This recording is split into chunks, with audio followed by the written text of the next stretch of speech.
Hey folks, how's it going? Welcome back to my channel. Happy New Year's Eve, by the way. I wasn't planning on doing another video before the end of the year, but I'm very surprised to find a package from Kino-Lorber sitting on my front step this morning. It seems like I just ordered these films about a week or so ago, so I was quite surprised and very pleased. So let me show you what I got here. 15 titles.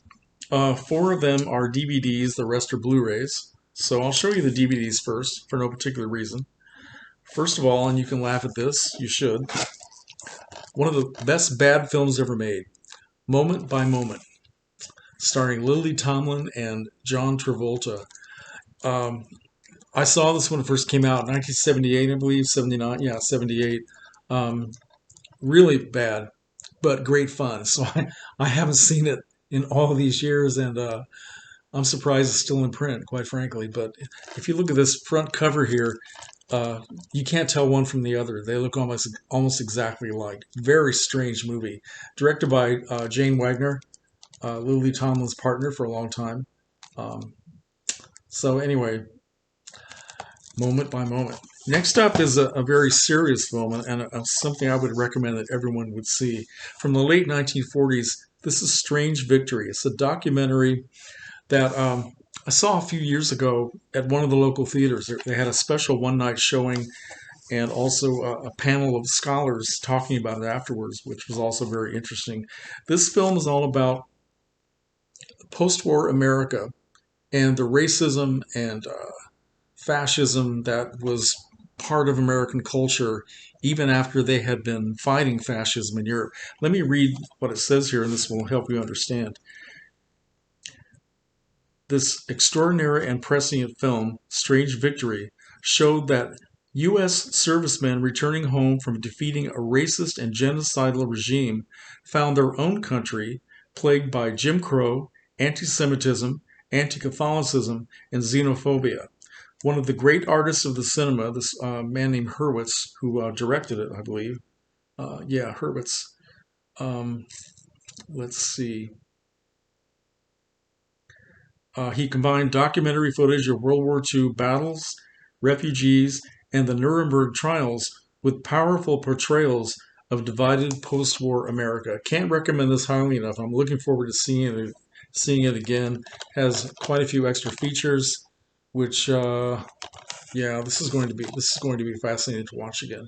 This is not actually made by Kino-Lorber, but they have it on in their catalog. All right.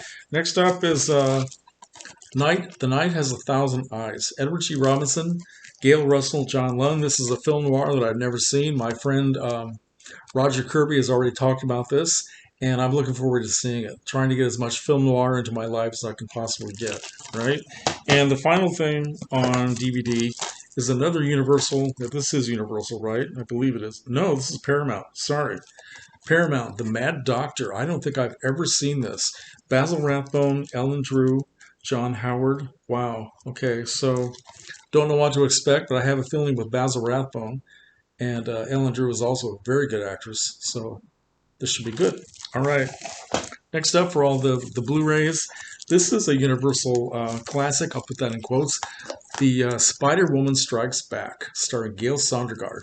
Now, anytime you see Gail Sondergaard in front of a camera, it's worth seeing. I don't think I've ever seen this movie, at least I don't remember it. I may have seen it back in the day, the 60s, when I was watching almost all the Universal classics and lesser classics, but I don't remember it. I've heard a lot of people talking about this lately, and they say it's not that good, but you know, I have to have all these Universal films. I need to get as many as I can. It's a sickness, folks. Next up is a film noir, kind of obscure. It's called Among the Living. Among the Living. And this was made at Monogram, I believe. No, maybe it wasn't. I thought it was. No, Paramount, it says. It has Albert Decker, Susan Hayward, Harry Carey, and Frances Farmer. It's always interesting to see Frances Farmer in a film. I actually picked up a quite bad copy of this from one of my online sellers that made a DVD-R, probably from a TV print or VHS. It's really bad visual, so I'd like to see it again in pristine condition. Among the Living.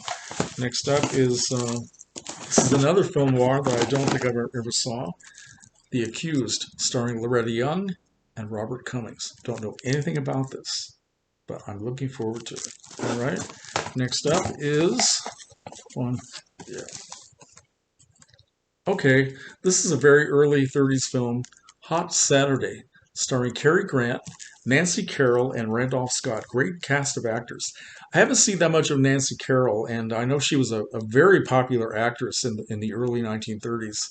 And I'd like to see as much of her work as I could possibly get. It's always good to see Cary Grant, Mr. Randolph Scott. All right.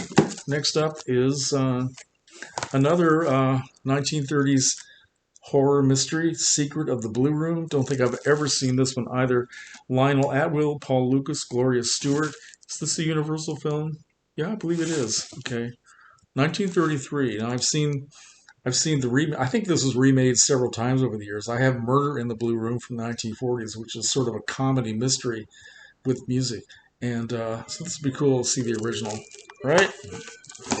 Next up is, oh, here we go. More horror. The Mystery of Edwin Drood, starring Claude Rains. I don't think I've ever seen that one either. Okay. Let's see. Tallulah Bankhead in The Cheat. I've never seen this. Tallulah Bankhead fascinates the hell out of me. So yeah, I want to see as much of her as I can possibly get to. Tallulah Bankhead, Harvey Stevens, Irving Pichel, 1931. She didn't make that many films, but she's always impressive to look at. Always impressive to watch. Next up, another Tallulah Bankhead film, Devil in the Deep, with Charles Laughton and Cary Grant. I have seen this one. I saw it once way back in the 70s when it was revived for one night at a local theater. And yeah, more Bankhead, right? We all need more Bankhead in our lives. Here is a film. This is the Hammer film? I believe it is. Well, maybe not. Anyway, it has Christopher Lee in it. It was Christopher Lee's debut film, British film called Corridor of Mirrors. So, I've never seen it. Eric Portman, directed by Terrence Young, and Christopher Lee has a supporting role, I guess. So, I want to see what this is like. Next up is, oh, here's a film from the, I guess, late 70s, early 80s that I always liked. Mass Appeal. Sorry for that little glare on the plastic there. It's kind of a dark cover.